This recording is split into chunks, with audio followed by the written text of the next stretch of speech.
Marlon, can you hear me? Test, 1, 2. Do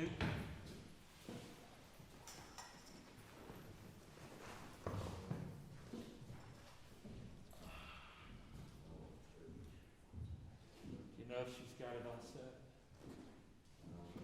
Try to get it up. It always takes a second.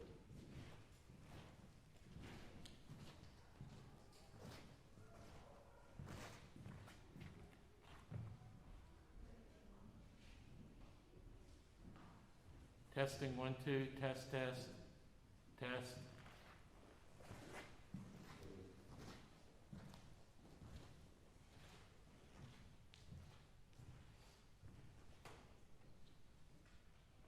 Families can go ahead and sit together. That's just, yeah, the university requires us to, when students are in here, when our students are here, they have to be several seats apart, but when families are here, they obviously can sit together.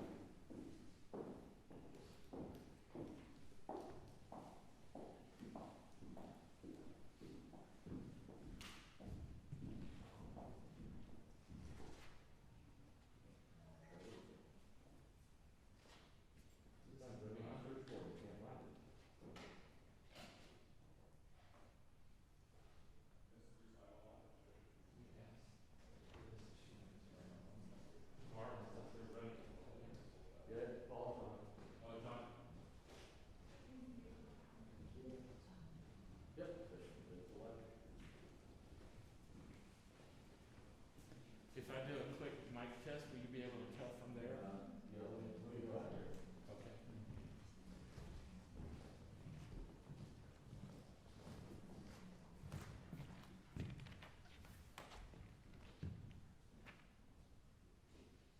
Mic test, 1, 2, testing.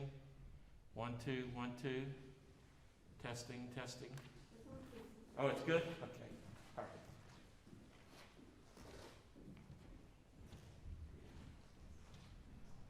We'll get started in just a few minutes, folks.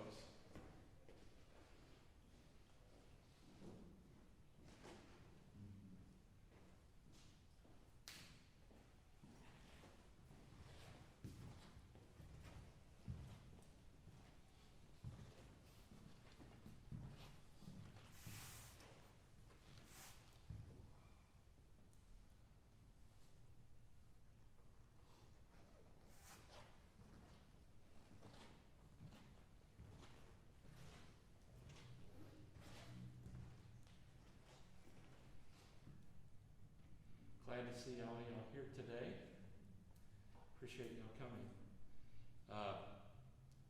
You may have noticed some of the construction going on in the building. Unfortunately, we had our fire sprinkler water line break during the freeze because of a valve failure. And so they are rebuilding our performance hall. They're taking the floor out and we'll be rebuilding it. We're supposed to have everything back up again by August 1st, but it just broke our heart to have that beautiful hall and then it's not even a year old. But it's the way it goes, right? Who knew we were going to have weather in the teens in South Texas?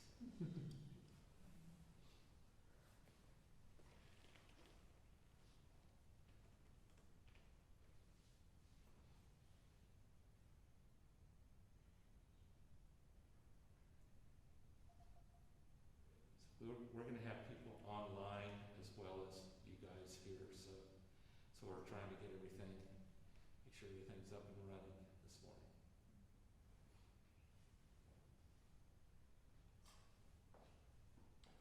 We're ready to go. We're ready to go? All right.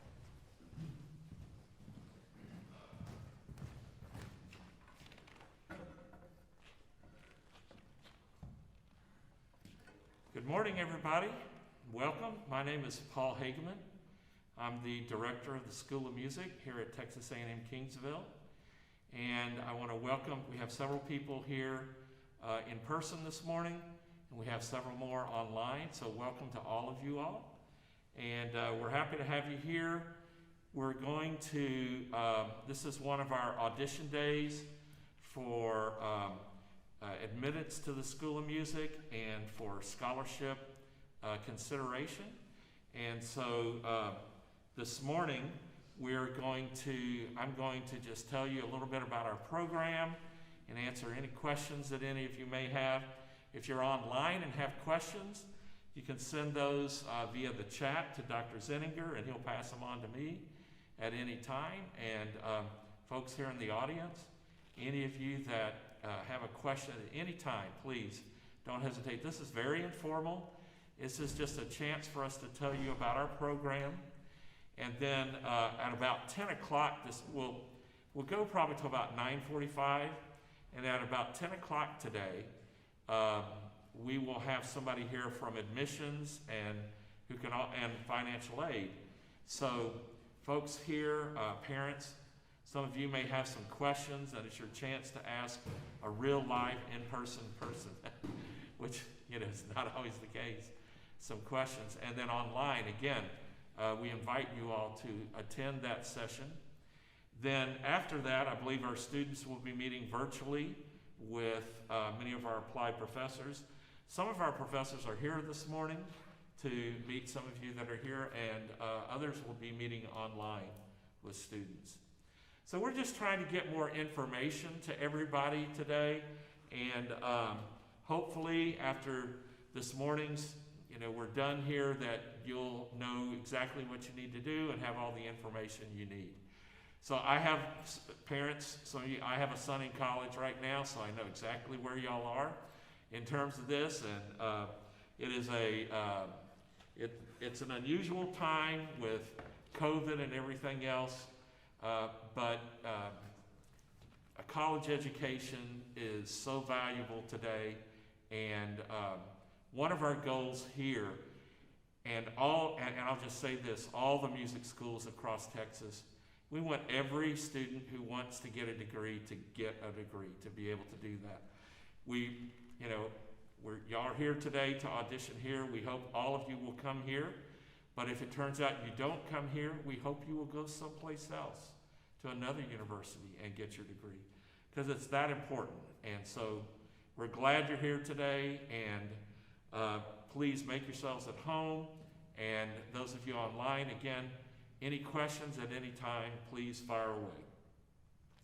Let me talk a little bit about our university first. Texas A&M University-Kingsville was founded in 1925. It's the oldest continually running university in all of South Texas. And it was originally built as a teacher's school. It was called the Normal School early on. And music popped up here in 1928. So we probably have the oldest music program in all of South Texas as well. And our university's mission has always been about opportunity and access. We want to provide opportunities for students, and we want to provide access for those students who are serious about their college education, who are ready to work hard and make a commitment to lifelong learning and to a profession that they want to spend the rest of their life doing. And that's what we are geared to do here. Our School of Music is a comprehensive School of Music. We have about 300 music majors and 45 faculty and staff here. So we are a large enough program to be able to allow students all the opportunities they need, but we're still a family here. We're small enough that we know each student's names, they know all the professors, and you get to study, with some fantastic faculty members here at the university.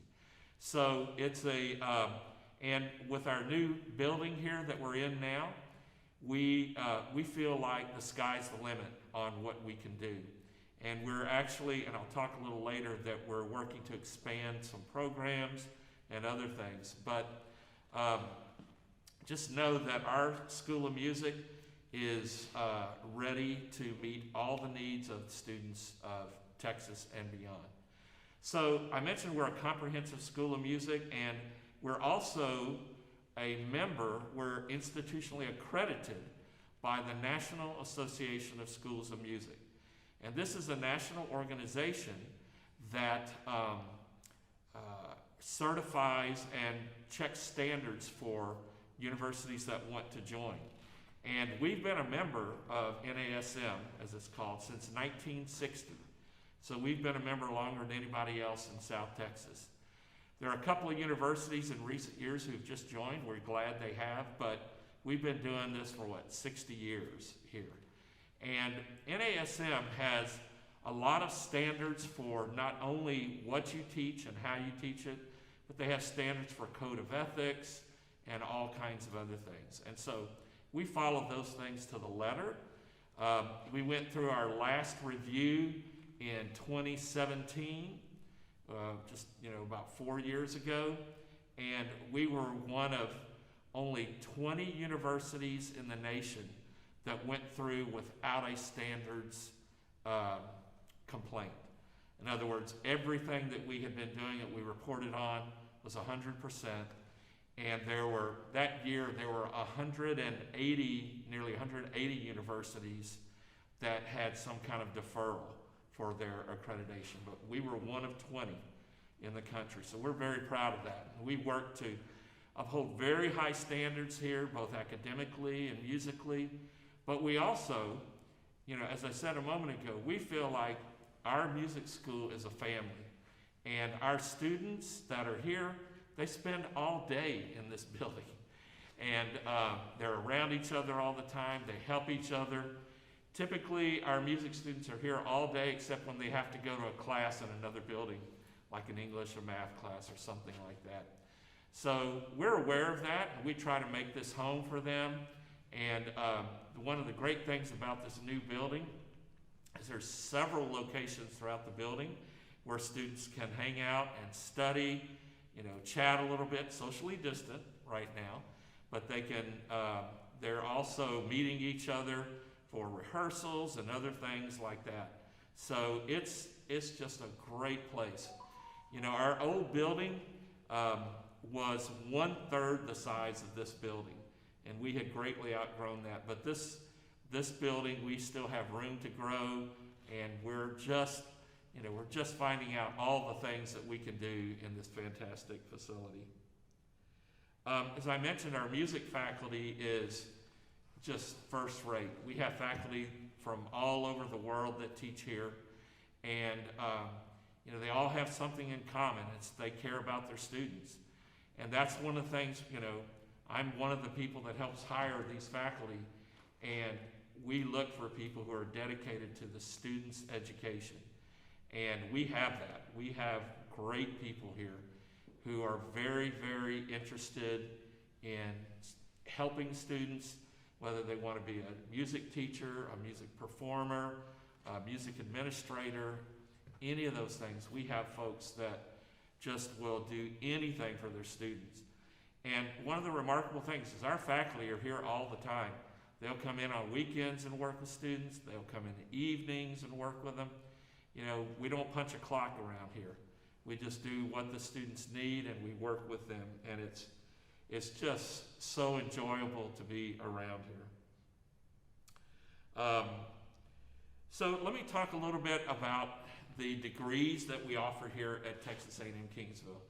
So basically in the music area, getting a music degree, there's two types of degrees. One is typically a Bachelor of Arts, a BA, and the other is a Bachelor of Music, a BM. So a Bachelor of Arts degree, typically 50% of the degree is music courses, and 50% are liberal education courses outside of our building. And a BM degree, Bachelor of Music, is called the professional degree in music. And in that degree, 67% must be music courses, and 33% are outside of music. And so all of our degrees, we have chosen years ago to make all of our degrees Bachelor of Music degrees, the professional degree, because students get more musical training in that. And so we have, our curriculums are, and again, they're approved by NASM, our curriculums reflect this really, really intense music curriculum that we have here. And so we also have several areas within the Bachelor of Music degree that we offer. So the first one is teacher certification. The second one is performance. The third one is performance with an emphasis in piano pedagogy.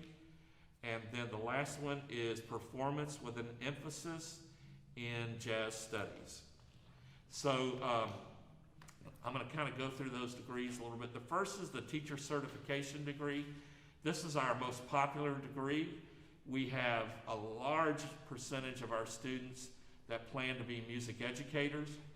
So our degree is it leads to what's called an all-level music certificate. Now what that means, all level, means you can teach anywhere from EC3, early childhood, all the way through 12th grade.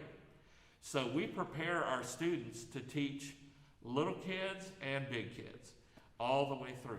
And so we have classes that deal with elementary music education, middle school, and high school education, and the differences in what you do in those programs.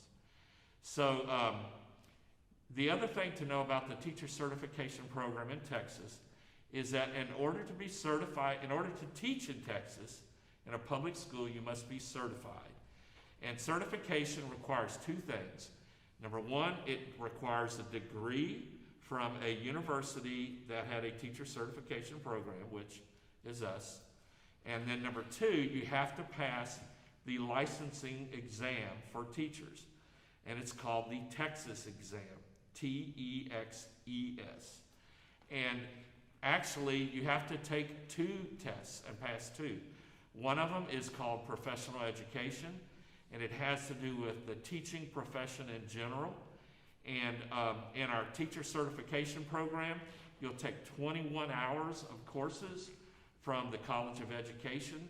These all prepare you not only to teach, but for that exam. And then the other is all-level music test. And that test we prepare students for. And we're very proud of the fact that we have basically 100% pass rate for the last several years, for probably 20-something years back. So all of our students are doing really well on that exam. Some of them scoring perfect scores in areas like music theory and stuff like that. So we try to make sure that students are ready for that exam when they need to be. Now, in the state of Texas, when you get a teaching certificate, one of the interesting things is some of you in here may be instrumental, some of you may be vocal, but when you get a teaching certificate in Texas, you are certified to teach any music. So that includes, if you're an instrumentalist, you could teach a choir. You're legally able to teach a choir. Now, whether you're musically ready or not, that might be another question. But the reason that it's important in our program, the instrumentalist will take some vocal music, the vocalist will take some instrumental music, because you have to be ready. You know, there are some schools in Texas, little 1A schools, maybe a 2A school, where sometimes you go in and you're the music program, one person. And in that case, you know, you might be a band director and the superintendent says, hey, we'd like to start a choir. Can you do that for us? And your answer is, yes, I can. And so what you do is you go back, pull out your books from your college and start looking at your choral notes, and you start calling some of our choral faculty and say, okay, you asked me to do this, help me out, you know, and we'll be there for you. But the point is, you never know where you're going to be. And I'll tell you a little story. So I've been here, this is my 38th year here at Audition-Kingsville. And my first year here, so I was hired, I'm a trombonist, so I was teaching trombone, baritone, tuba. I was the assistant to the marching band. I was running the jazz program. I was teaching music history. And I get here, and oh, by the way, I'm from Louisiana. I went to school in Colorado. And so the chair of the department says, oh, by the way, we want you to direct the mariachi program. Me. And I'm like, what? What's the mariachi? And so I was the mariachi director here for 5 years, and I loved every minute of it. But it was one of those things where I was a musician. I had been trained in a lot of areas, so I knew how to rehearse a group or work with a group. And luckily, there were some really good students in the group already, and so I relied on them to teach me the style, the music. I even learned the words to a lot of the tunes in Spanish. And, so we were working together, and we figured it out, and we were very successful. But, I knew what to do. I didn't know the style necessarily, but I could learn it. And that can happen to many of you. We've had students before who've left our program and maybe were not in our mariachi, but they're now teaching mariachi. Or some that have been, maybe we had a flutist or a clarinetist who maybe were never in our jazz program, and now they're the jazz director at their school. But you never know what will happen. And so we try to prepare you for everything in this. So that's our teacher certification program. The other program, music performance. So in performance, is anybody in here interested in performance? Anybody? Oh, we have a few. Okay. So the thing that I tell every student that's in performance is if you plan to be a performance major, you got to be ready to go to graduate school. You have to be ready to get a master's and possibly even a doctorate. The reason is the world of classical music, whether it's playing in an orchestra, in a concert band like a military concert band, singing, in a theater or in an opera or something, it is a highly competitive area.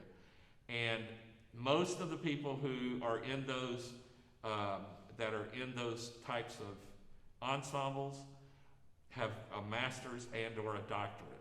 So just be aware that if that's what you want to do, we are prepared to help you. And we've had a lot of performance majors that we have sent to graduate schools all over the country.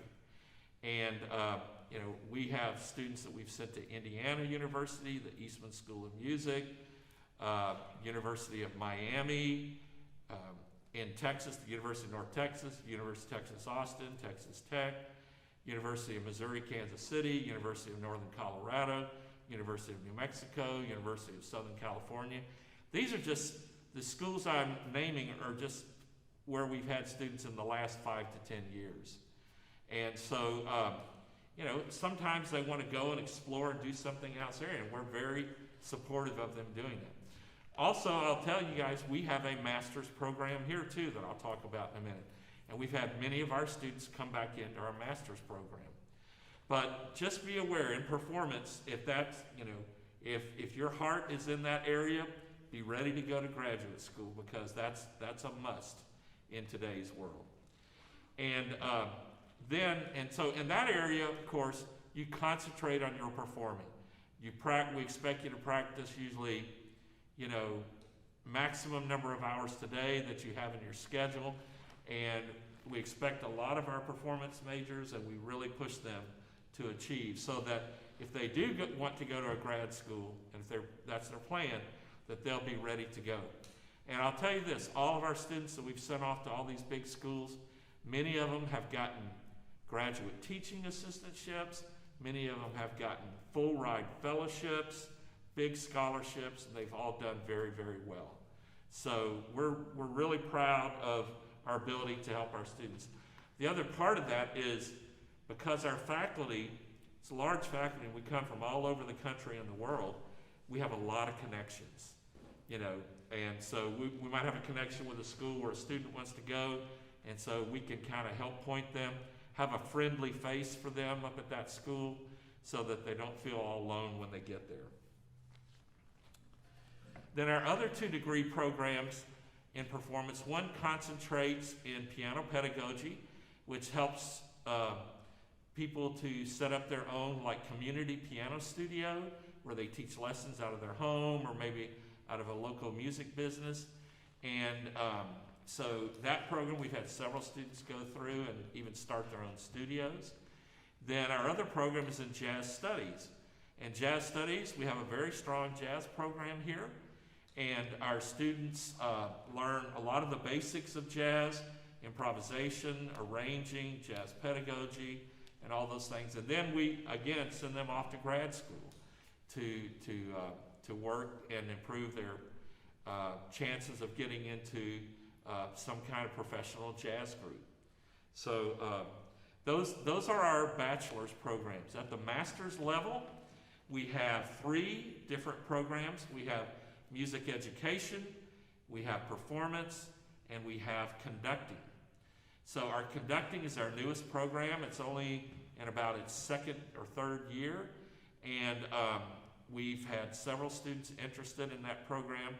We have 2 areas, choral conducting and wind conducting, and we have students in both of those programs right now.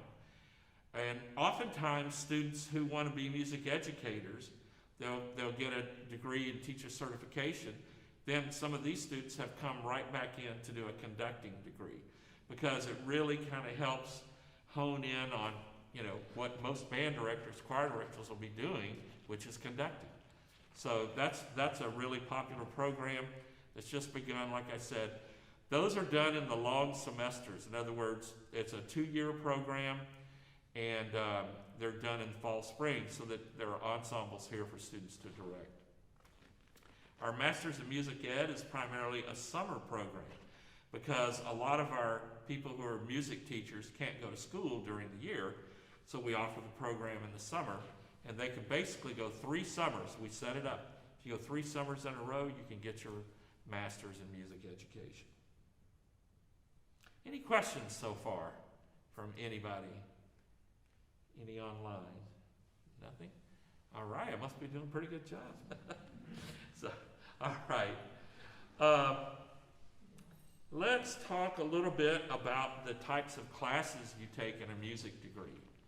All right, so we are a public university, and as such, every student at a public university takes what's called the General Education Core Curriculum. So this is to make sure you are a well-rounded citizen, scholar, person, and this includes English, math, science, history, political science, sociology, all those classes. And every university basically has the same core curriculum. It's approximately 42 hours, which is 14 courses essentially that you take. Anybody out here in dual enrollment? Anybody been doing dual enrollment? Several of you, great. So you've already taken some of these courses, and as long as they transfer, boom, you don't have to take them here. So that's always a great thing. So, I would encourage any of you that do have dual enrollment to talk to the advisors here to make sure, and you've probably already been talking to them to make sure that everything would transfer, but there's rarely a course that doesn't transfer as long as it fits into our Gen Ed core curriculum.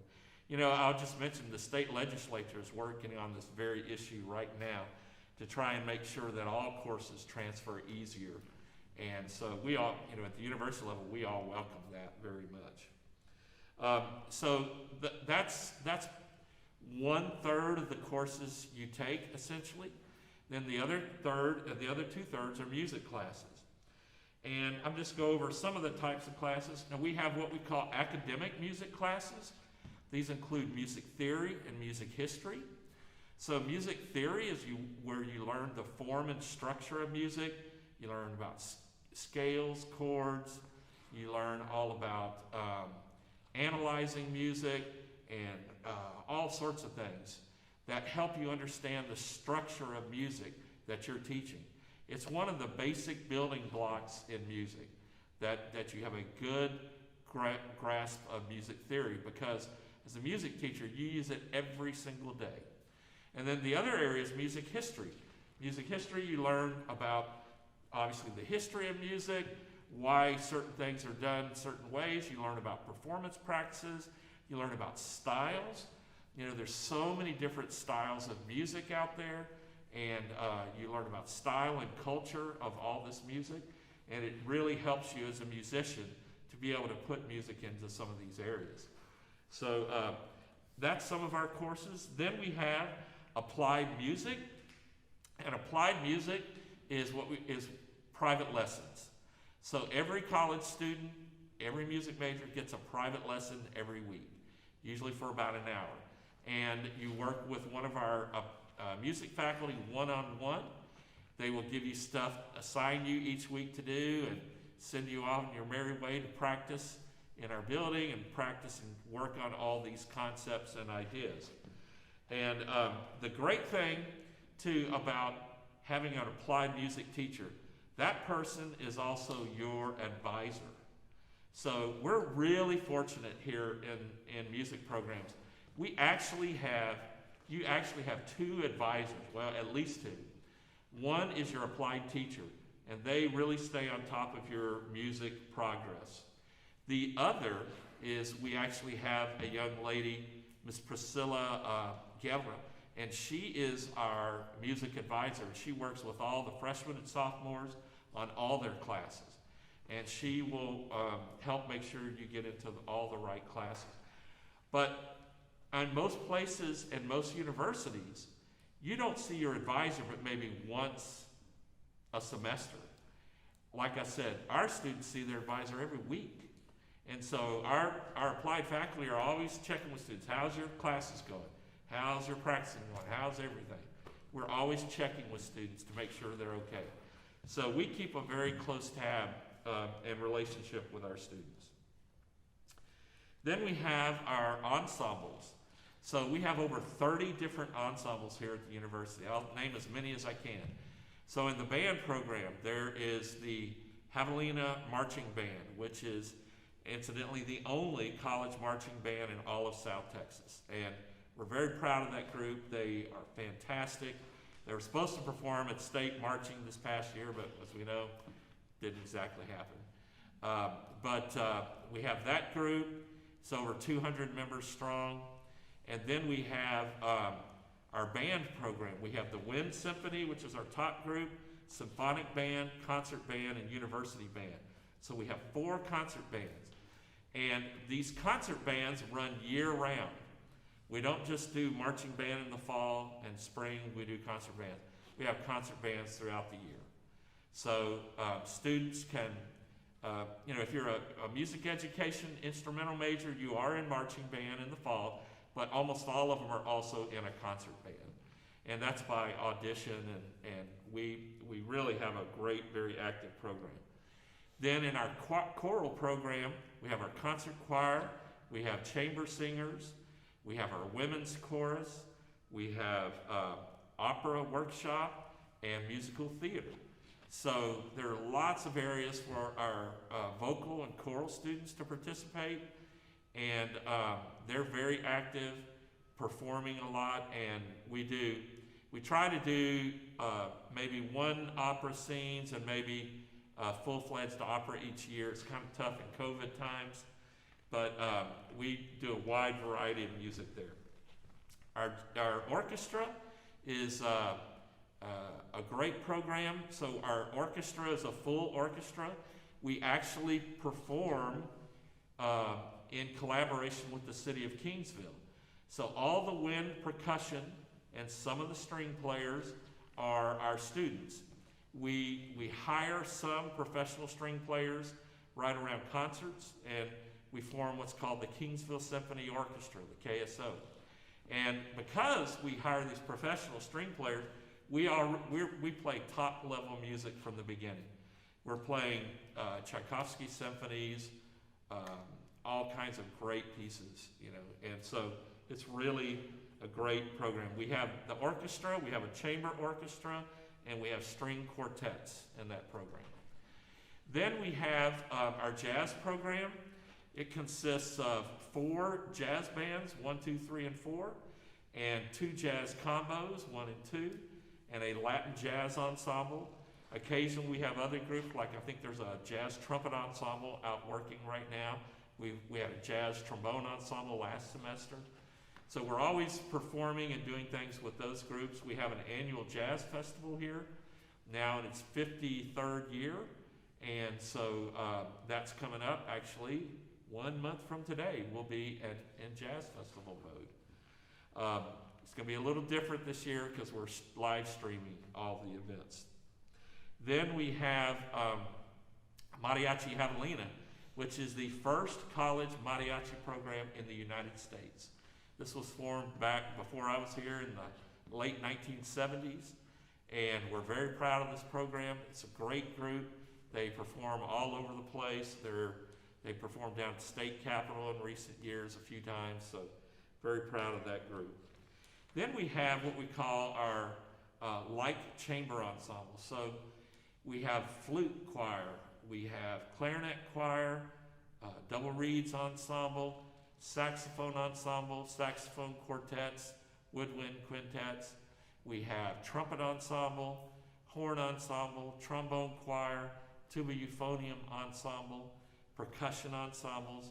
I mentioned string quartets already. All of these groups are very active, and they rehearse usually a couple of times a week, and just are fantastic groups. Many of these groups, I'll talk about them in a little bit, have won a lot of awards and been in competitions and things, and I'll talk about that in a moment. Then we get to some of the music education classes. These are for students who are looking for teacher certification. So these involve, one area is called secondary methods instruments. So this means that everybody in this, that takes these classes, everybody in this program, has to basically learn every voice and instrument there is, because you're going to be teaching them one day. So we have 2 woodwinds classes, 2 brass classes, we have a string class, a percussion class, a voice class, and a class called Instruments for Elementary Music. So all these classes our students will take, and we don't expect you to be a virtuoso on the instrument or, once you've completed the class, but you'll know enough how to play it and more importantly, how to teach it. That's the goal on these classes. Make sure that everybody knows how to teach it. And I can't tell you how important this is. I tell this story sometimes. So several years ago, I had a really good student who, he was a trumpet student. Really A student, always working hard. And so one of the classes our students take in the education area is observation at the middle school level. So this student was going, to his first observation in middle school. And so he was standing in the band room behind the clarinet section, and the band director introduced him and said, "This is so-and-so, he's from A&M-Kingsville, he's going to be observing our classes because he wants to be a band director," and all the kids are like, "Yay." So next thing, so he's just standing there minding his own business, and the band director's teaching, and this little girl in the back row of the clarinets turns around to him and says, "How do you finger an A flat?" And him being a trumpet player, he had clarinet class a couple of years earlier.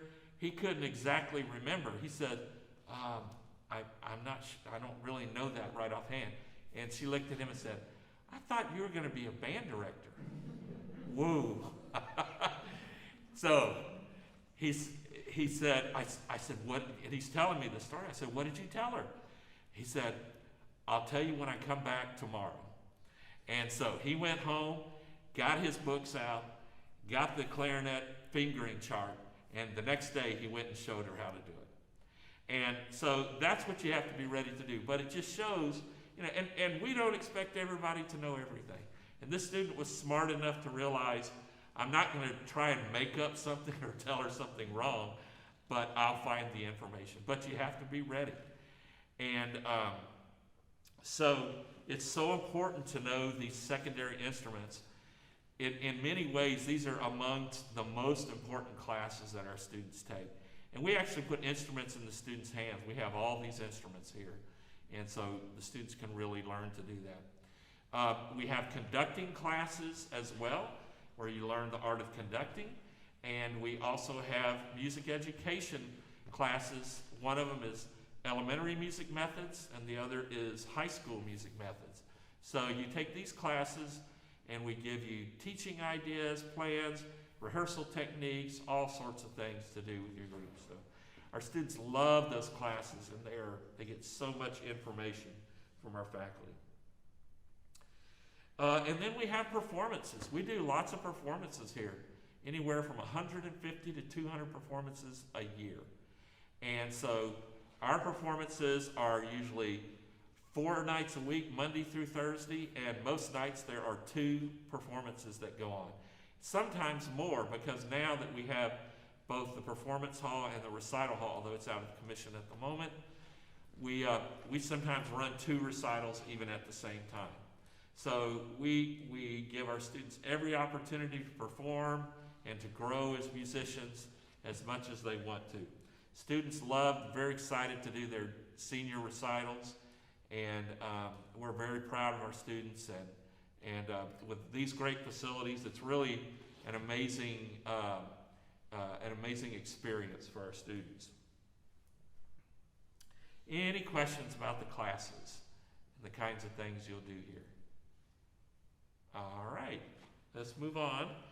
Now, next, I'm going to brag for a minute on our students and some of what they've accomplished. And I'm not going to hit everything, but these are just things just in the last couple of years that our students have done. So we had, last year at TMEA, we had 2 of our groups perform. Jazz Band 1 performed for the 5th time at TMEA. It's the only university jazz band south of San Antonio that's ever performed at TMEA, and this was our 5th time. So they did a great job. They actually were the opening concert on Wednesday night for TMEA. And we played right before the U.S. Air Force Airmen of Note, and that was really exciting to get to hear them after us. Our trumpet ensemble played on the opening ceremony at the first general meeting at TMEA. Last year was the 100th anniversary of TMEA, and so they had a big celebration, and our trumpet ensemble was chosen to perform on that. So they did a great job. Last January, a year ago, our musical theater workshop had entered a competition, and they were selected as one of 3 finalists in the United States by the National Opera Association. So they got to go to Cleveland, Ohio, and perform. They actually performed at the Rock and Roll Hall of Fame. So that was really cool. Students had a great time. It was a great experience performing up there. Our Wind Symphony, which is our top concert band, had won 2 prizes just this past year. They won 2nd place in the American Prize, and they won 3rd place in the Ernest Bacon competition for American music. So these were competitions where they send in a recording, and a blind panel selected winners, and they got 2nd and 3rd place in these national competitions. It was really great. They also performed the year before at TMEA for the 5th time, and again, the only concert band south of San Antonio that's ever performed at TMEA. Our choral program, we had a lot of students enter the NATS competition. That's the National Association of Teachers of Singing, and we had 8 students that were either semifinalists or finalists in the Texoma regional competitions. It's Texas and Oklahoma. And one of those students was 1st place finalist, and so she's probably going to be going out of sending a recording nationally to compete for the national award in that area. Big honor. Our trumpets, we have trumpet ensembles that compete in the national trumpet competition, and this past year they actually, most of the time, they choose semifinalists based on recordings. There's about 25 semifinalists nationally. And last year, we had 3 groups in the semifinals out of that 25. And all 3 of them, of course, did not get to go because of COVID. But the year or so before, they were in the finals and just did fantastic. So very proud of them. Also, just mentioned our Jazz Band 1 sent in a recording that they did the year before TMEA, and they were awarded by Downbeat Magazine, which is the international jazz magazine, an Outstanding Performance Award. So that means they were one of the top 3 performers in the United States, Canada, and Europe. And of that, it was in the graduate school ensemble category, which is the category that all the really big schools that you've heard of are in.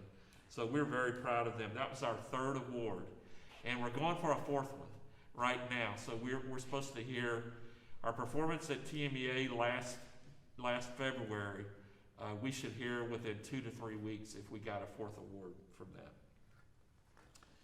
that. Our horn ensemble has performed at several International Horn Society conferences. They have traveled to Europe twice.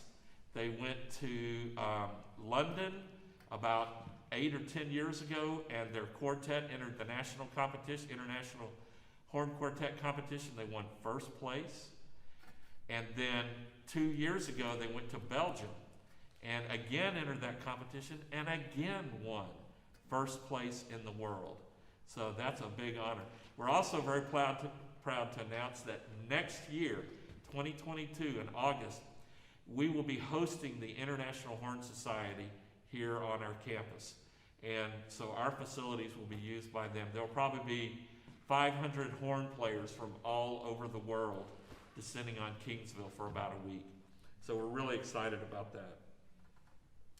Our tuba euphonium ensemble was invited last year to go to the International Tuba Euphonium Association Regional Conference, and it was in Oklahoma City. So they were ready to go, and like the day before they were leaving, COVID shut everything down. So unfortunately, they didn't get to go. Our clarinets were supposed to go to the International Clarinet Fest last year in Reno, Nevada during the summer. They were invited to do that, and that unfortunately was canceled, but it's been moved to this coming summer, and I think it's in Fort Worth, and they are planning to go again. The invitation is still good. Our flutes also had an invitation to go to the National Flute Association last year, and my understanding is they're going this year. I think it is in Dallas. It's supposed to be in Dallas last year, and I think they kept it there. So they'll be performing there. And finally, our trombone choir, they were invited last year to go to the Midwest Band and Orchestra Clinic in Chicago, and that was canceled due to COVID, but they're going this year instead, so the invitation held.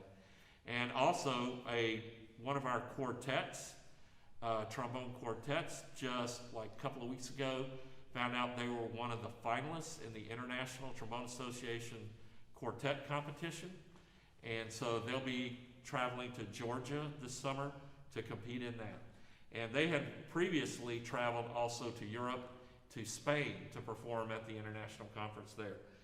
So you can see that one of the things we've tried to do with our students is give them the opportunities to kind of explore the world and see what's going on outside of, Kingsville, outside of South Texas. Not that we want them to leave, but we want them to see it, to experience it, because it opens up so many different ways of thinking and performing, and it's just great opportunity. One other thing I'll mention that we do is we have a study abroad program here in the School of Music. And our music history professor, Dr. Joseph Jones, has taken every year for the last summer, for about 5 years, except for this past summer, has taken students to Vienna, Austria. And he knows that city like the back of his hand. So he takes them throughout the city, they walk around, they explore, they see where Mozart was buried and all kinds of things. They have all kinds of interesting topics to do. They go to lots of concerts, and it's a great experience for our students. We don't think it's going to happen this summer. We also had a trip planned to Paris that our flute and clarinet teacher had planned. I'm not sure if any of that stuff is going on this summer, but it will be going on continuously here. All right, any questions so far? Anything else? All right, let me just get to the final thing, which I want to talk to you about, which is kind of the audition process that you're here today for, and scholarship consideration. So, in order to be accepted to our School of Music, you have to audition. That's why y'all are here, and those of you online sending in recordings. We're doing everything by audio, video auditions this year, rather than in person for the most part. Just a few things about this process. So, when you audition and your materials are all examined and codified by our faculty, they'll send it to me, and I'll send you a letter informing you that you've been accepted or unfortunately not accepted to our program. And then also, probably within the next month, we'll be sending out scholarship offers. So let me talk a little bit about that a little bit. So in the National Association of Schools of Music has a very strict code of ethics about auditioning and recruiting students. It's not unlike what you see in athletics, okay? So there actually is a date, a cutoff date, that all NASM schools abide by, and that cutoff date, after that date, we don't recruit you anymore. Because at some point, you as a student need to focus on where you're going to school and concentrating on that, and not having all these people still calling you saying, hey, we want you to come to our school. So, and that date is May 1st every year. So when I send you, if you get an offer for a scholarship, it will say on the letter that as of May 1st, if you accept this offer as of May 1st, you agree not to accept any other offer from another school at that point. So what we recommend to students is, and I'll tell you this too as a parent, so students, you can audition for as many universities as you want to through this time period. We welcome you to do that if it's a school you're interested in. And you may get scholarship offers. Compare those with the cost of attendance and all those things is one of the things I would recommend. But also dealing with that, you can accept any of those scholarships. It's okay to accept them if you think you might be going to that school. I would say that if we make you an offer and you know you're not coming, then please don't accept and let us know. The reason is we want to help as many students as possible. So if we've made you an offer and you know you're not coming, but you haven't told us you're not coming, we're going to hold that money for you until May 1st. And so in case you decide to come. But if you know you're not coming, let us know so that I can offer that to someone else. Because the idea is we want to help everybody we can. If we had enough scholarship money to give to every student, we would. Unfortunately, no university has that. But we're trying our best to help students as much as we can. So we just ask that you stay in close contact with the applied faculty member in your area about this. Now, some of you may have been already offered merit scholarships for academics. If you get offered that, accept it right away, because they have, again, strict deadlines every few weeks. And what they will do is they make those offers, and if you don't respond by the deadline, they will then offer it to somebody else. So those offers don't, they're not like until the beginning of the semester that you can accept them. They have a deadline. So make sure you accept those scholarships. So May 1st is the deadline, and we will get offers out to our students before that point. Now, what happens if you get into the middle of June, you've accepted a scholarship at school A, you say, I'm going to go to University A, and all of a sudden you're in the middle of June and said, that's really not where I want to go. I don't know what I was thinking, or, I really want to go to University B. Well, it's not too late, okay? Just because you've made a commitment to a school as of May 1st, nobody's going to force you to go to that school. Nobody can, right? There is a process though for any NASM school. So if I have a student contact me in June or July or August and say, sir, I accepted a scholarship at your school, but I decided not to go there. I said, that's fine, I'm gonna write you a letter. So I will write a letter releasing them from our scholarship. They take that letter, present it to the school they want to go to, and then they can audition for that school at that time.